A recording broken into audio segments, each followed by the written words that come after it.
Hey everyone, I'm your host, Courtney Post, and this is Let's Vet Together by Suvetto, a show where we'll be highlighting stories of growth, ownership, and well-being in the veterinary industry and having real conversations about how we can make veterinary medicine better for everyone. If this is your first time listening, welcome. We're glad you're here. If you've already been a part of our community, make sure to follow us on whatever platform you're listening from and give us a review to let us know how we're doing. We really appreciate you for coming back.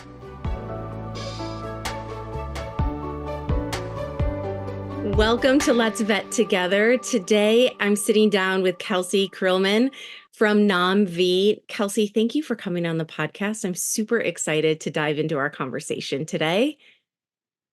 Thank you. It is so good to be here. This is going to be fun. We're going to talk about NOMV. We're going to talk about the goal of NOMV, the mission, what resources you have available to veterinary professionals. But more importantly, we're also going to talk about a very specific program you have for entire teams and hospitals to participate in, which I won't let the cat out of the bag. I'll wait for you to introduce that. But before we get started today, Kelsey, give us your background. Tell us a little bit about yourself, how you found yourself into your way into the veterinary profession. And if you have brought something with you, we'd love to get to know Kelsey through a fun local treat if you have one. Yeah, that all sounds great. So I came into veterinary medicine actually at the end of high school. I thought I wanted to be a vet, so I was job shadowing at our local clinic, ended up getting a job from there. And I kind of worked my way through a lot of different areas of the hospital over almost a decade. I was there for like 8 years. And my husband's in the military, so we started moving around a lot. I worked at multiple different clinics. And from there, I really knew that I loved veterinary medicine, but I also knew the roles that I was in weren't necessarily sustainable and that I didn't want to be a vet. Like I knew those things to be true, but the thought of leaving the field was really scary and it didn't really sound like that was for me either. So I kept working. I got my bachelor's degree in psychology. And it was one day at one of the specialty clinics that I was working at where our clinicalist was like, "Hey, have you heard of veterinary social work? I think that might be a really good path for you." And of course, I had never heard of it. I immediately researched it. By like the end of that week, I had applied to grad school. And so by the following, that was like in the fall, and by the following spring, I was working on my master's in social work. I started my veterinary social work program at UTK, and then I entered kind of the VSW field, and that was where I became connected with NOMV. I'd always known of it since its inception in 2014 when I was working in clinics, but an opportunity came along while I was finishing up grad school, working on my VSW. That they were doing some expanding. And so that is how I came to be here. I love that. So before we dive into NOMV, your role, resources, why don't you share with us a Kelsey local treat that you brought with us? Yes. Brought with you to the podcast? So I am not currently in my hometown, but I do have something from my home.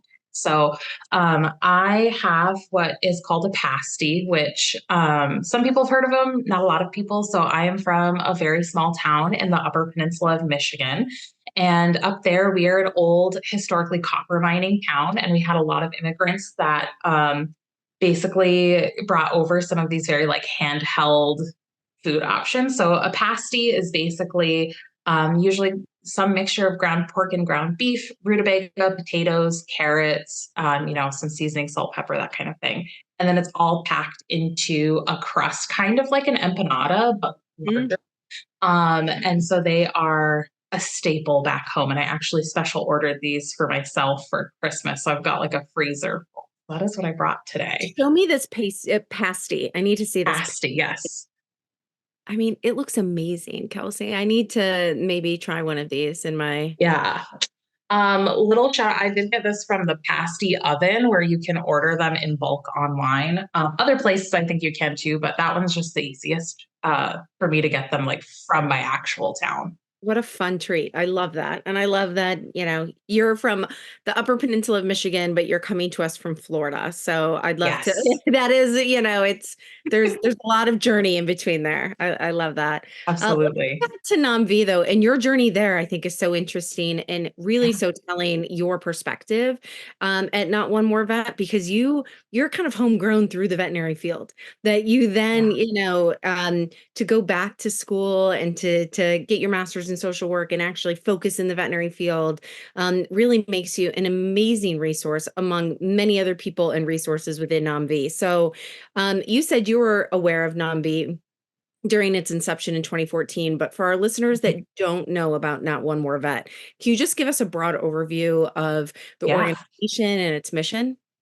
Yeah. So Nambi came to be in 2014, in the fall of 2014, after we lost Dr. Sophia Yin to, she died by suicide in 2014. And she was a very prominent veterinarian, did a lot of work in the behavior circle, and was just fantastic. And it really rocked the community. So it was one of those things, I mean, you never really expect it, but for the community and what little we knew about kind of the condition of the industry at that time really some veterinarians got together to kind of start some mutual support on Facebook. And honestly, we kind of grew from there. It stayed on Facebook. Over the years, it did become a 501c3 nonprofit. We started offering more support and kind of helping raise awareness. And then kind of before COVID and through COVID, things expanded even more. Because obviously there was a lot more support needed. And we've learned a lot since the starting of Not One More Vet and have expanded. Originally, like I said, it was more veterinarian focused. We have now recognized and deeply acknowledged that these issues are things that everybody in the field face. It is not exclusive to veterinarians. So we've expanded all of our services to reflect that as well. And we have all of our services are available to any veterinary professional, whether you're a veterinarian, a vet tech, an assistant, a receptionist. And we really just want to be a safe space and help turn veterinary medicine into a safer space for those going through challenges that happen both in the field and outside of the field. Can you give us a couple examples, Kelsey, of the actual programs that veterinary professionals, individuals, can Yeah. tap into specifically to focus on their well-being? Yeah. So we, like I said, we do have quite a few. I think where I'll start is for individuals, we do have something called Lifeboat, which is our anonymous peer to peer support. So that puts individuals in these anonymous kind of little circles of people in similar roles as best we can, depending on the needs and how many people are applying to join. And then they also have what we call a mental health companion. So they are another peer, but they have had some additional support and training from mental health professionals to kind of help facilitate that peer support and make sure everything is staying safe for everybody. We also have emergency support grants. So that is a financial piece that we have. And there's two different avenues for that. We have individual emergency support grants. So it depends on what our funding looks like and what the needs are, but it can be for things like housing. If you're going to be late on rent and you need help, you can apply for that support grant to get a little bit of financial assistance. And we also have a similar program for veterinary clinics who have maybe suffered from a natural disaster or having other issues that they can take out a grant with us to be able to, keep the lights on, keep employees paid, that kind of thing. We also have student support and mentorship that we have going on for vet students who are kind of entering the field. We have the Facebook forum still. And then we also are starting something called Veterinary Mental Health Support, which used to be known as the Veterinary Mental Health Initiative with the Shanti Project. We basically have taken on this program. And so what that is going to be is online virtual peer support group. So you'll be able to actually see each other kind of face to face and have a mental health professional there to just kind of facilitate that support. That will be launching closer in May, and we're going to start getting ready for our first groups then. So I'm very excited for that.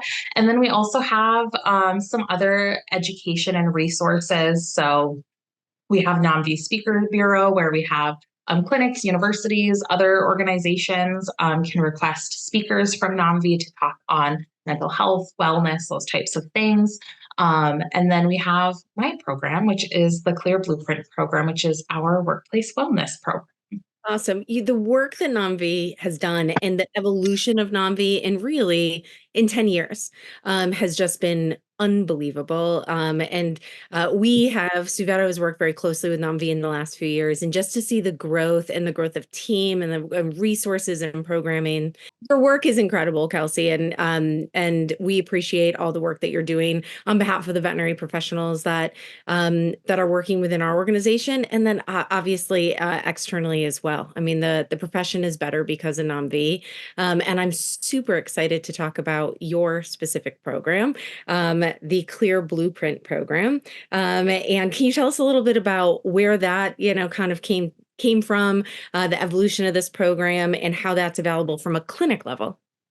Yeah. And so the Clear Blueprint program is, like I said, our workplace wellness certification program. It did not originally look exactly like this when it first started.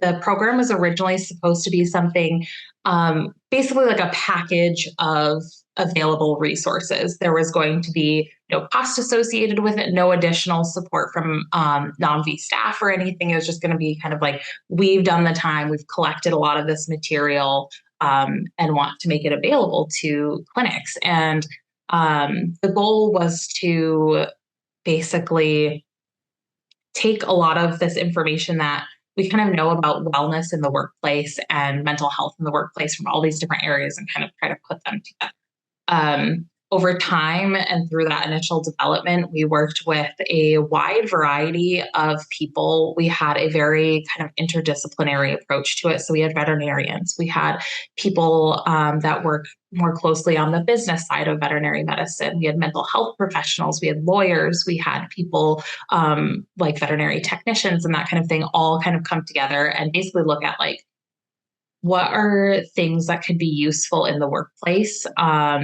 Because I think a lot of times when we talk about mental health and we talk about wellness, it does tend to be very like individual focused. And I don't want to discount that. Like there are things that we all need to do and should do as individuals to help protect our mental health and also advocate for ourselves in workplaces. But that's like just it's not the only piece of the puzzle. Like Absolutely. the organizations that we're working within, that environment can have such a big impact on us. And so that's really what Clear Blueprint tries to address more, which is kind of bridging that gap and bringing tools and resources to things on a more to organizations on a little bit of a larger level and help give them the tools that they need to be able to support their staff and to be able to ensure that this is a safe place to work. So the program itself is, we talk about it being more of like a proactive or preventative approach. It's not necessarily something that is going to fix everything if you have a really challenging workplace, but it is a really good starting point.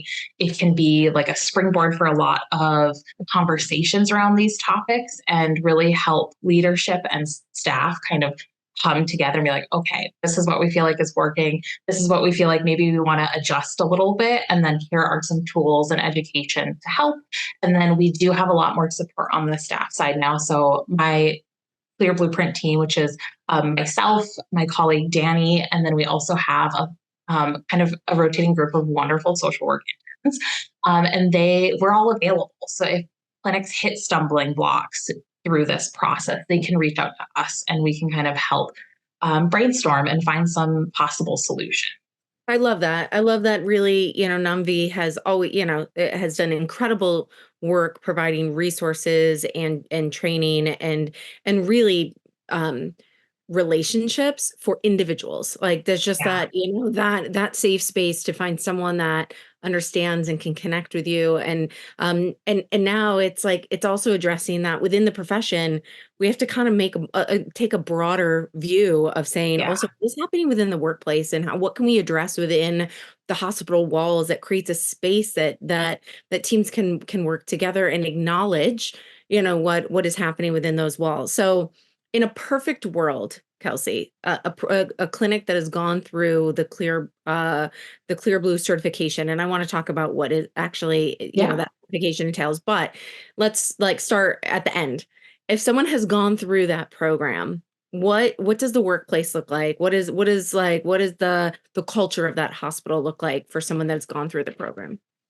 I think, of course, every clinic is different, but we do definitely see kind of some hallmarks or some common trends and themes through these clinics. One of them is just in overall trust levels. So we have a deep sense of trust, both within colleagues at our own kind of area, whether it's in our department or receptionists trusting other receptionists and that kind of thing. And then also looking at that trust between other departments or other areas, and especially leadership. So we want that trust. And ideally, what we see is trust on both ends and that feeling of safety where if a kennel technician has an idea or has a concern or has a problem, they have leadership that will welcome them and let them have a voice and really amplify that voice. And so, this two-way kind of deep sense of trust and open communication where we don't have people in the clinic that are afraid to speak up or afraid to ask for what they need, that they know that they can come to leadership and that leadership will listen. I think those are really important parts. And then we also look at things like we see clinics that do eventually or do obtain or even start out with their certification kind of quickly. There's also a really strong um, alignment with the clinic's mission. So everybody is, we all kind of know what we're here for. We're on the same page. And that is honestly kind of like the cornerstone of being able to make all the other stuff happen. Like we've all got to understand that, even if we may have different ideas or different solutions, or even we may be experiencing different problems, we're all still here for the same thing. And at the end of the day, that can really unite us. And then we also see things like staff members feeling safe and supported in terms of their benefits package. So that's like wages, PTO, access to mental health care, access to medical health care. And so, what are those packages looking like? Those can be a really important factor for a lot of clinics and individuals and kind of how they feel. And then also looking beyond the clinic and kind of how the clinic is doing in the community, the veterinary community, their local community. What do those relationships look like? We tend to see stronger bonds, whether that's some outreach work happening or some other types of partnerships that we see in communities. And those can really be good indications of how well they're feeling and functioning as a team, too. Great. Those are great hallmarks, to any veterinary practice. And again, NOMV, bringing attention to those and resources and tools to actually, kind of align the team to all of those, is so powerful. We have Suveto hospitals that are Clear Blueprint certified. How many practices across the country do you have that are currently certified? And then talk to me a little bit about the certification process. Yeah. So, I'm gonna struggle to remember off the top of my head. That's okay. We just had Ballpark. another co Yeah. So I know we have around 200 clinics that have participated in the program in some way. Most of them are still working through the program and the materials that we provide. And then I want to say somewhere in the 30 to 35-ish, I want to say is the number coming up, of clinics that we have actually certified. And then, yeah, we've had, I think we're approaching a couple hundred that have participated. So, If a clinic wanted to be certified, what is that process yeah. like? What does the time look like that would take for them? Yeah. So that's one thing we try to really acknowledge in this program is that veterinary medicine is a very busy, very unpredictable It sure place to is. be. Absolutely. So we try to honor that as much as we can without, letting things kind of go a little too long and then we kind of lose all of our momentum kind of thing. But what happens is first we meet with a clinic. They submit something on our website. If they Google like NOMV Clear Blueprint, they go to our website, they submit what we call an interest form. From there, they schedule a meeting with myself or one of my colleagues, and we walk them through the program, see if it could be a good fit. And I'll give you the very shortened version of it because these are usually a little bit of a longer conversation. But essentially, the clinic's interested. We pick a day and we send their what we call clinic advocate. So we have like one primary point of contact usually with the clinic, and we call them our clinic advocate, and they receive the link to our initial assessment. The initial assessment is kind of that temperature check of a lot of these different areas that I've mentioned. And we, instead of having a deadline on people returning that assessment, we just ask that 80% of the staff complete it. And we don't really put a deadline on that. So some finish it in days, some take a month, some take more. And that assessment is 12 questions. So we try to keep it pretty short, and they're all kind of on that like 1 to 5, strongly agree, strongly disagree. And then there's a spot for them to provide any written feedback at the end. We kind of crunch those numbers once we hit that 80% mark. And from there, we assign scores to these areas that we know are important.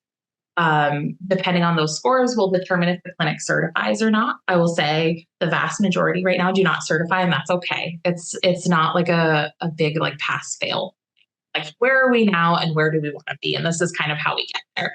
And then we provide them with our educational content and materials. We have them in what we call learning modules in like an online learning management system. And then we really try to empower the clinic to have that conversation and decide how they want to engage with them.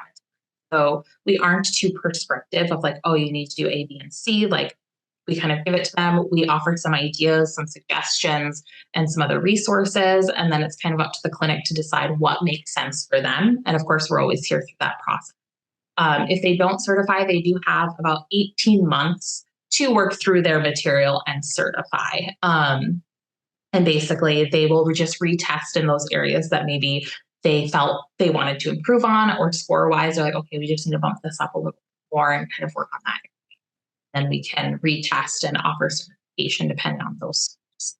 I love that certification is really based upon like the impact of employees, of everyone within the hospital. They are rating themselves within the hospital to say, where are we in these areas? And then collectively, what do we need to work on in order to retest and actually hold ourselves accountable to this goal? So it's not just say click through all of the kind of learning management, courses and get a certification that you hang on the wall. This is about what people see and feel and experience within the walls of the hospital, which ultimately, obviously, will have such a greater impact on the whole team, as opposed to just education.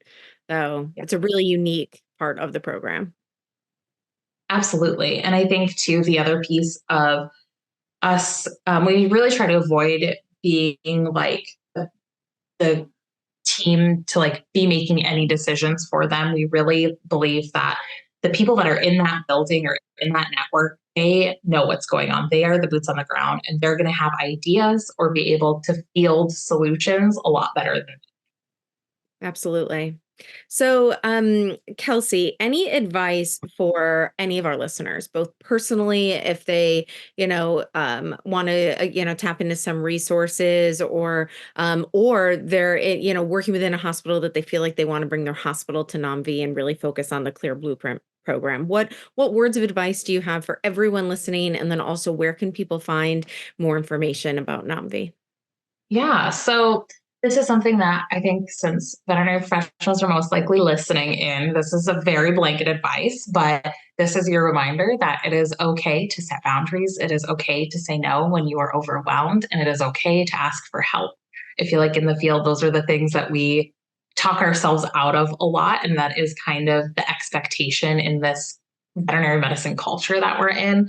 And then if you are interested in learning more, in pursuing these types of things more, number one, you can always hop on over to our website, nomv.org, and you can check out all of our different programs, especially if maybe you're looking for something more individual, checking out Lifeboat or our veterinary mental health support service that's going to be starting. If not, if you're looking at something more for the team, depending on your role, anybody can obviously submit an interest form and talk to us. But if you want to submit an interest form, that's usually my recommended starting place. And then inviting anybody on the team that might be interested, whether it's a manager or some other staff members, to come join you on this call. And we can kind of field questions that managers may have or things like that, and kind of help you with the advocacy of that.